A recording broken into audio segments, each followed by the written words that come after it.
Welcome to the Come to Your Senses podcast. I'm your host, Mary Lofgren. Here we explore how to live bravely and beautifully through pleasure, mindfulness, embodiment, femininity, beauty, art, and of course, everyday sensuality. Hello, friends, and welcome to Come to Your Senses. I am thrilled to be here with you today to talk to you about a topic that I could just nerd out on into infinity. It's really the topic I'm probably most passionate about in my life right now. And that topic is creating greater intimacy in your life by expanding your emotional intelligence through interpreting the sensations in your body. So I know that was a bit of a mouthful, but have you ever been moved to tears by one of your favorite songs? Or have you ever been standing in the kitchen and Whitney Houston comes on the radio and you just have to get up and dance and all of a sudden your feet are moving and you don't even know what's happened? Have you ever been sitting in a circle and someone says something that resonates as really truthful for you and you moan, or your body gives you this little zing? So these are all different ways in which the body communicates its wisdom through sensation. Now, similarly, have you ever been in a conversation with someone and you feel confronted and all of a sudden your body just starts to shut down and you lose your voice? Have you ever held back on taking a risk that you knew you wanted to take, but it was just too scary and too uncomfortable and felt like too much for your system? Have you ever felt anger well up inside of you and thought, well, I'm going to listen to my body and I'm just really going to give it to this person? And it may have felt really good in the moment, but you're left with an emotional hangover after causing that person a lot of harm. So these are all examples, the first and the second set of examples of our emotional intelligence. And another way to say emotional intelligence is our ability to feel our feelings, but not be controlled by our feelings. So this ability to recognize, oh, I'm feeling anger, or I'm feeling sad, or I'm feeling grief, or I'm feeling joy, or I'm feeling ecstasy. And to take in that information as intelligence rather than allowing that feeling to mindlessly control your behavior through impulse. Another way of saying it would be acting from truth rather than from trigger. And so in the language of the body, something that's important for you to know is that expression and sensation is really your language of origin. If you think about a baby and a child, that is how we first learn how to express our needs, how to know whether or not something or someone is safe. Our sensory sensitivity is a very complex and intelligent system. And over time, as we grow up, we go to schools and we go to churches and we go to offices where we're taught to ignore and override the sensations and the messages of the body in favor of creating a civilized order, right? So I remember being a kid and, having to pee in third grade, but there was no way Sister Nicholas, the very staunch, strict nun, was going to allow me to pee if it wasn't time to take a break. And so I just told my bladder, sorry, sweetheart, but it's just not going to happen. And over time, over decades of retraining and domesticating that instinctual self, it can feel so confusing because it's almost like being raised in a home where you learn one language and then going to a school where you are taught another language, and then you get reintroduced to your original language. It's like it's there, but you can't quite say anything or understand anything other than hello and please and thank you. And so today on the podcast, this is going to be like taking an advanced level language class where you learn how to take those basic building blocks and start to form sentences.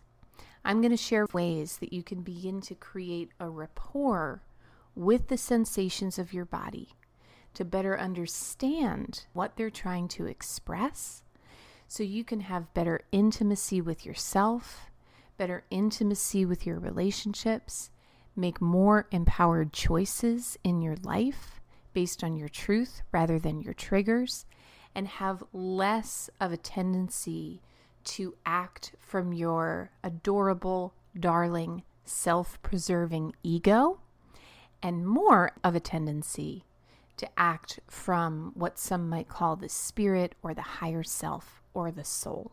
So I want to begin with an exercise. I want you to start by just checking in with yourself and notice how you're feeling. How are you feeling emotionally right now? Checking in and choosing one or two words to describe an emotion that you're feeling in this moment.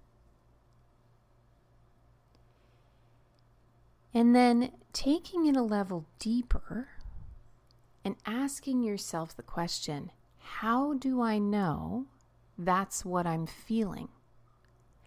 And zeroing in on the sensations of your body and how those sensations articulate what you're feeling. So when I'm feeling sad, I feel this soggy feeling in my heart, like my heart is like a soggy piece of bread.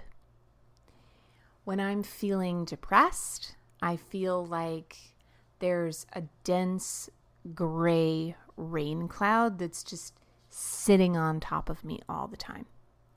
When I feel happy and free, I feel a spaciousness in my chest, and I feel a relaxation around my eyes and around my head and in my shoulders.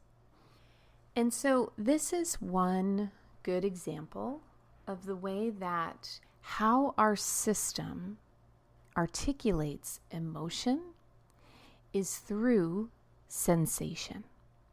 And I want to say that you may have done that exercise and thought, I feel nothing. I don't know what I'm feeling. People ask me that question all the time. How are you feeling? How are you? And I just have no idea. And that's okay. And I'm going to give you some tools around that in this time together today. And so before we go into these 6 ways that you can expand your emotional intelligence through the sensations of your body, I want to share a story with you about a friend of mine. Well, actually, where the story begins is with butter. So I love butter. I mean, is there just nothing better than a big old slab of Kerrygold Irish butter on top of a Morning Glory muffin? I tell you, I love butter on pasta. I love it on lobster. I love it on muffins. I love it on croissants. And I have a friend who really hates butter. And when we would have dinner together, if I had made something with butter, he couldn't even stomach it. Wouldn't even put it on a potato. And this was so mysterious to me. And one day, and I have his permission to share this story, one day he opened up and shared that as a child, he had a very abusive babysitter who used to feed him butter sandwiches. And so his system now associates the taste of butter with that very negative experience. And I think this is just such a powerful example of the way that all of us have these different systems of wiring, and what determines our preferences often has very little to do with the item or the food or the person, but it's the way that our system is wired to interpret that trigger and provides us with information about it in the form of sensation. You know, this is why we call it intelligence, right? So if you think about the CIA, the Central Intelligence Agency here in the United States, their job is to collect information. and I want to preface this by saying I'm basing this knowledge off of watching the Showtime series Homeland. So there are field agents who gather the information, and then there are analysts who determine and analyze what does this information mean and is it a threat. And with your body and your nervous system, it's like your nervous system's response to butter, for example, is giving you information, intelligence in the form of sensation. And so if I'm in a confronting conversation with someone, it helps me to know that it's not this person that's causing me to have this feeling of shutdown or my throat closing up or my temper rising and feeling like I just want to explode all over this person. It's not even the emotion that this person is evoking. It's the sensation that's happening in my body that's causing my instincts and my impulses to become aroused. And so how do we learn to work with these sensations rather than working for them? How do we take this instinctual knowledge that the body is providing, and rather than simply obeying the impulse to keep repeating the same patterns over and over again, consciously be with those sensations to allow them to evolve into their true intention, which is wisdom? And that's exactly what we're going to talk about right now, is 6 ways to work with the sensations of your body to expand your emotional intelligence.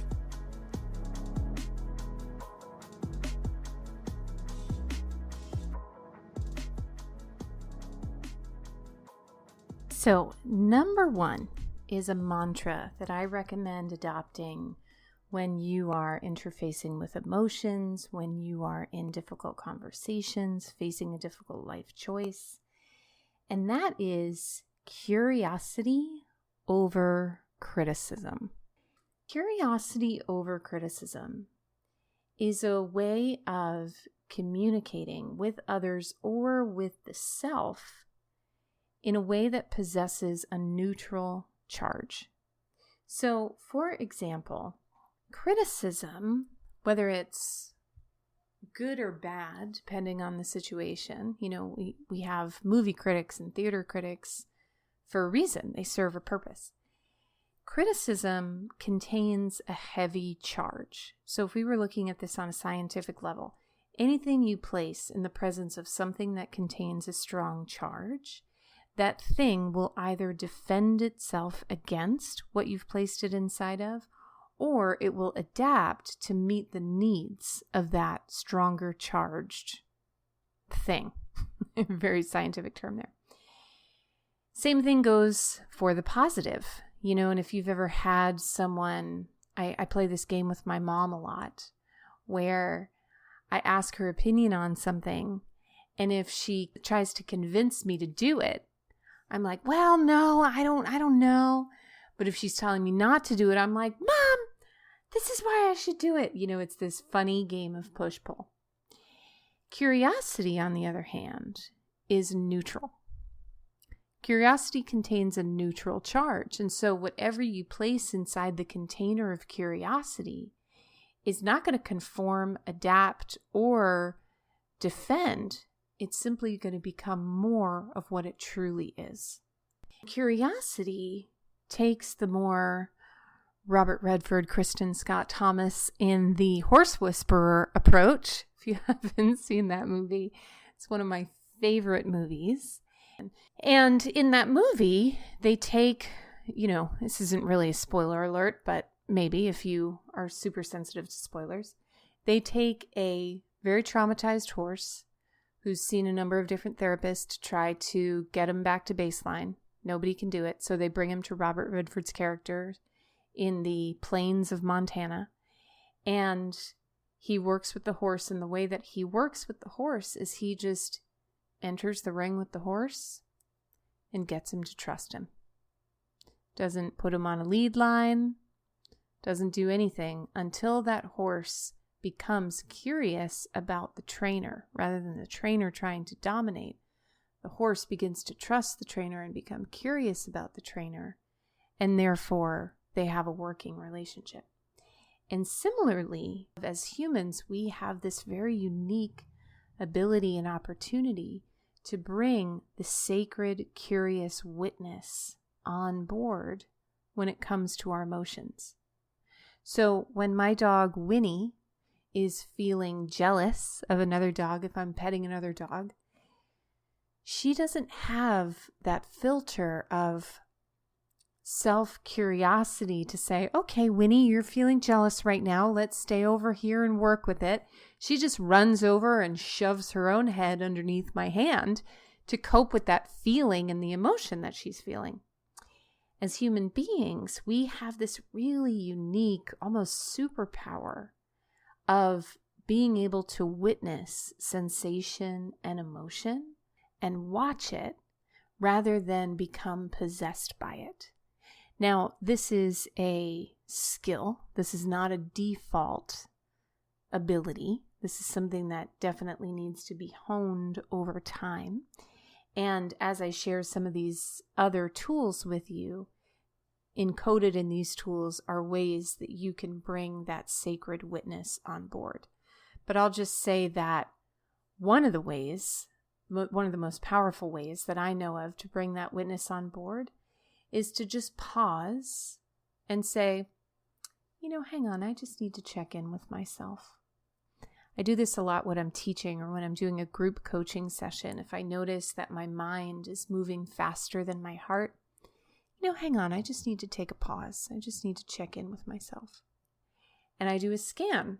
What's going on in my body? What's going on in my heart, in my belly, in my mind? And just that momentary pause of being able to watch allows all of my systems to recalibrate and reharmonize so that I'm speaking from my most authentic place. A story to describe that is recently I was doing a group coaching call for my membership, and on the call, my phone was in the other room and it dinged during the call and everybody could hear it. And I was so ashamed. I just noticed after lots and lots and lots of practice with witnessing and observing my emotions and my feelings and sensations, I heard the ding. I felt the squeeze inside my chest. And what's really interesting about this process is not just observing and getting curious about the sensations, but getting curious about the thoughts that are a product of that sensation. So when my phone dinged, I felt that squeeze in my heart, and I noticed the thought pop up, "You're such a fraud. You're never going to get anywhere in this life. How unprofessional that you'd forget to turn off your phone. I bet so-and-so, who I obsessively look at on Instagram and compete with in my mind, doesn't leave their phone on during their coaching Q&A calls, And I just was like, wow, how impressive. That closed loop system of sensation leading to thought then leading to sensation. And the impulse, again, in these moments is to fix. Stop thinking that. Stop beating me up from the inside. And notice how as I say that, my voice has a very specific charge, a very specific outcome it wants to see, which is stop. And yet, curiosity over criticism. What actually stops that voice is saying, listen to that. And when I can take the curious approach, it is no longer my voice. It's not personal. It's a voice that was encoded and developed to protect my survival. Just like my friend's voice that says, "Hey buddy, stay away from butter for the rest of your life." So, tool number 2 is to expand your vocabulary of sensational words. Warm, throbbing, expansive, achy, soggy, tender, silky, released, tense, heavy, tight, tingly. These are all words that help to articulate the physicality of what may be going on in your body that is a product of your emotions. If you go to schoolofsensualliving.com/intelligence, which is the URL for this episode, you can click on a link and actually download a beautiful PDF of over 25 different sensational words to begin to describe those sensations in your body to better interpret the intelligence of your system. Number 3 is listening carefully to the tone, the pitch, and the speed of your thoughts. So we all know the phrase, it's not what we do, it's how we do it. Similarly, it's not what our mind is saying. What's more important is how it's saying it. So I'll give you an example. Let's say you're in a friendship and you really want your friend to change, but you know that we can't change people. And so your mind says, you know you can't change her. That's one example. Example B is, you can't change her. Do you notice how different the tone, the pitch, and the speed are in those two sentences?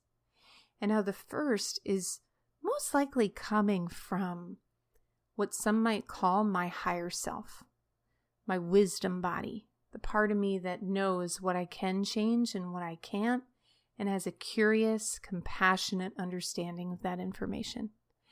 The second sounds a bit more like it's coming from the part of me that wants to desperately cling to and control my life and my relationships so that I can be okay. Another great example is, you better pick up the dry cleaning today, versus, oh, I need to pick up the dry cleaning today. Same message, completely different tone and pitch and speed. And so a way to expand that intelligence is to listen not just to what's being said, but to listen to who exactly in the mind is saying it. Is it my wisdom that's saying it? Is it my fear that's saying it? Again, curiosity over criticism as you listen deeply, not just to what's being said, but how it's being said in your thoughts. Tool number 4 is to create a practice of turning towards your feelings. And so you hear a lot these days, feel your feelings, which is great advice. But what is the difference between dwelling in your self-pity and depression and actually turning towards and facing what you feel? And I've heard it said that the difference between depression and sadness is that depression makes us numb. I think it was Elizabeth Gilbert who said, in depression, I can't feel anything. When I'm sad, that's a very active, sensational feeling. That's when I feel really alive. That's why I feel really attuned to my human experience. And so dwelling, in my experience anyway, involves a lot of self-blame. It usually involves a lot of acting out the feeling, where I'm feeling my feelings, and now all of a sudden I feel like I need to eat something or drink something or buy something to help modulate the intensity of this feeling. And overall, it just kind of feels awful. It feels like having a backpack that's full of rocks that I just can't seem to take off. Turning towards our feelings, however, and feeling our feelings, I find is a much more active, much more pleasurable, in many cases, experience. And I'll give you an example. A few years ago, I was on the phone with my money coach, Barbara Huson, formerly known as Barbara Stanny. And I was experiencing some trouble financially, and I was told the whole situation to Barbara, and I sat there, pen poised, ready to take her advice, start a spreadsheet, track my expenses, whatever it is.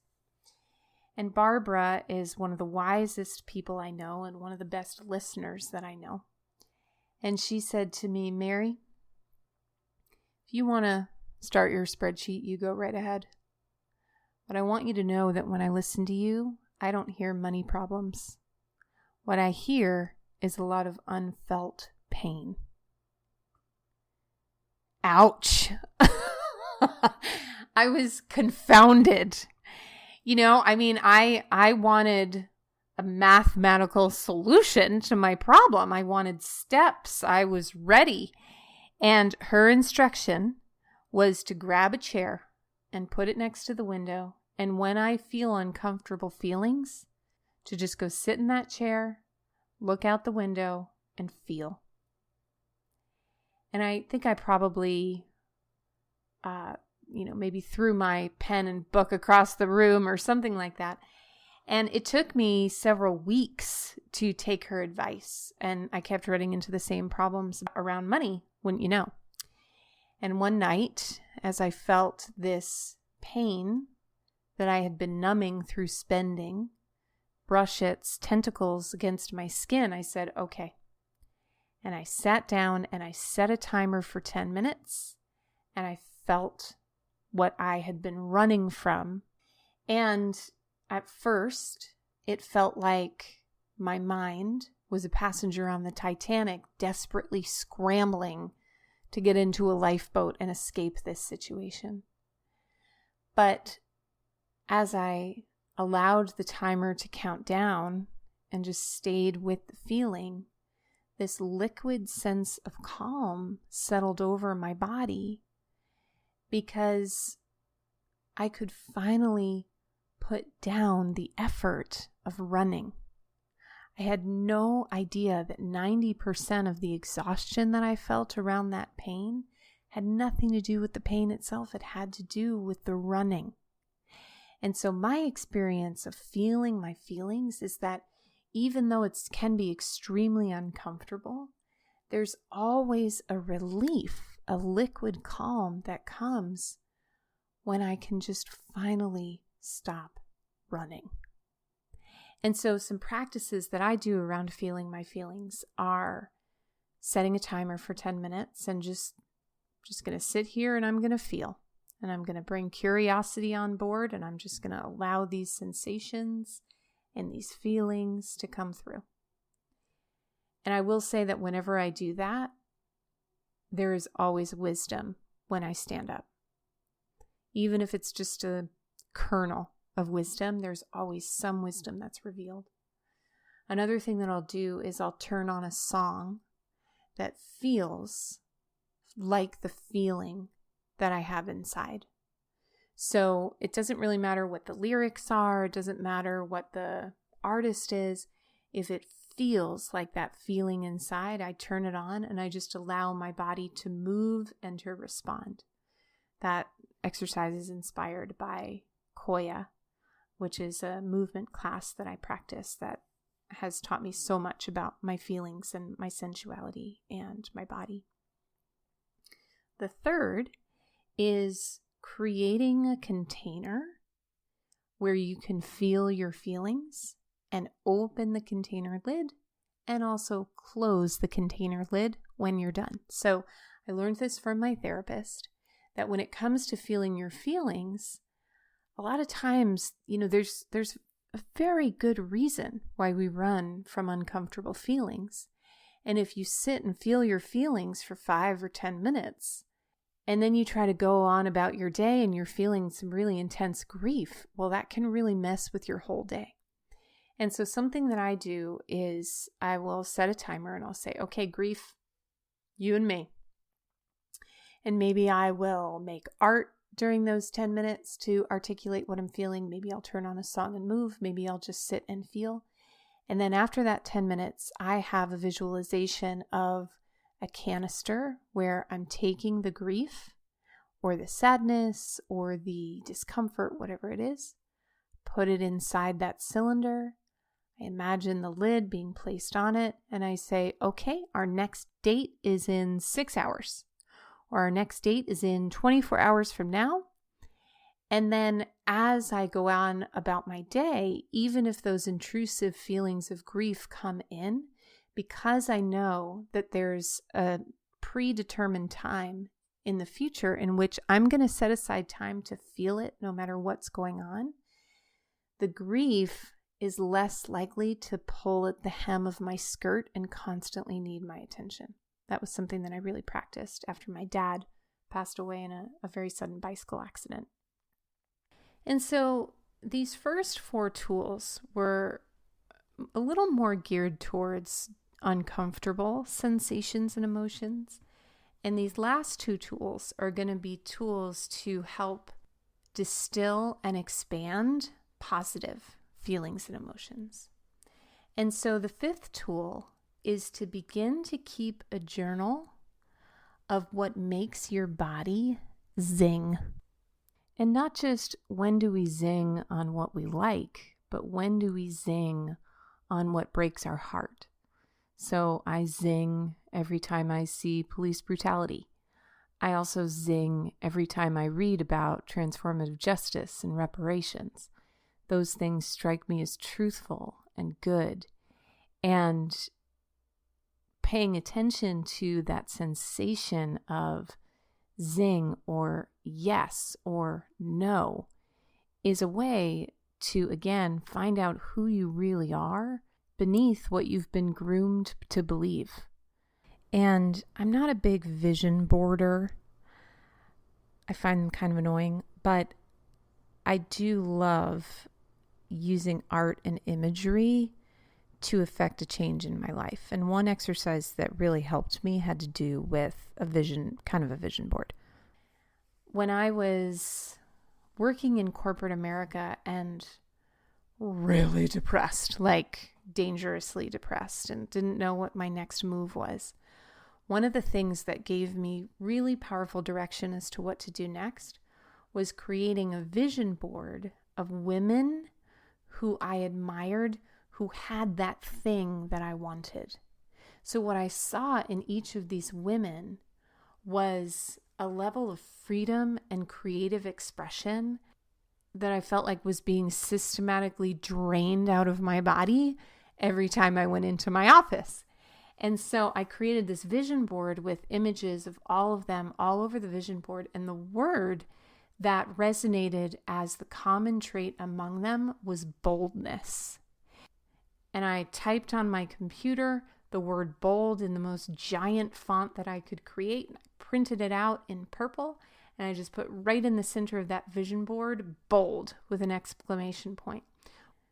Wouldn't you know, 2 months later, I was out of that corporate job. I was working at a personal assistant job at the time while I figured out my next step. And then a few months after that, I landed my absolute top tier dream job where my creative self was not only accepted, but required. And all of that, I believe, came about by really noticing, oh, that feels bold. Oh, she was just bold. Oh, that person strikes me as bold. And surrounding myself because my body zinged on bold. And it was my boldness that got me that dream job. And tool number 6 is specifically for when you find yourself in that experience of dwelling, where you just feel consumed by your emotion and you can't break free. It's to experiment with changing a thought to change the sensation in the body. So we talked a little bit about how the emotions and the sensations and the thoughts in our mind are a closed loop system. So when I described the experience of my phone dinging off, it created a sensation in my body, which then created a thought in my mind. My thought in my mind, you're a fraud, created more of a sensation in my body. And they were just ping, ping, ping, ping, setting each other off until I stopped the scenario through my curiosity. After the very necessary intervention of curiosity, a way to redirect that neural impulse is to change your thought to have a different sensation. So for example, in that moment, you're a fraud, you're not going anywhere. I notice that when I think that thought, oh, it feels like I just want to crawl into a hole and hide there for the rest of my life. But if I change the thought to, I'm a human being and mistakes are part of success. I am going amazing places and I get to take all of myself with me as I go. Wow, just by saying that, I feel a lightness. I feel like this tunnel that I was just in a moment ago, thinking that I wasn't going anywhere, all of a sudden has a pinprick of light, and that light is getting stronger as I realize I'm a human being. Let's keep going. And so the sensation in my body changes as a result of me changing the thought, and then the thought changes the sensation in the body.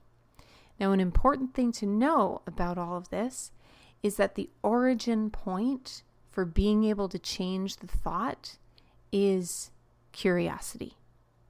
So without curiosity, I'm having a negative thought, and then I just swing the pendulum into a positive thought.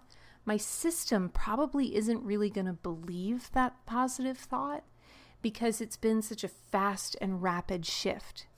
Curiosity and noticing the negative thought gives my system a little place to rest in the middle to get its bearings, and then to form a positive thought that's based in truth rather than just a way to rebel against the negative thought. So, my loves, to tie a bow on the pretty brown paper package of this podcast, those 6 tools we looked at today are curiosity over criticism, expanding your sensational vocabulary, listening to the tone, pitch, and speed of your thoughts, turning towards rather than dwelling in your feelings, keeping a journal of what you zing on, and finally, changing the thought to change the sensation and emotion. If you found this podcast useful, please let me know in the review on iTunes. I would love to hear from you and get to know you. Thank you so much for listening. I'll see you next time.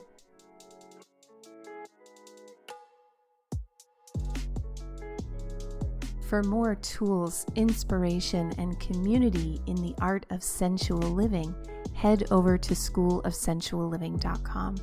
There you'll find a free course in how to embody genuine confidence through the secrets of powerful feminine body language. Go to schoolofsensualliving.com/confidence to check it out today.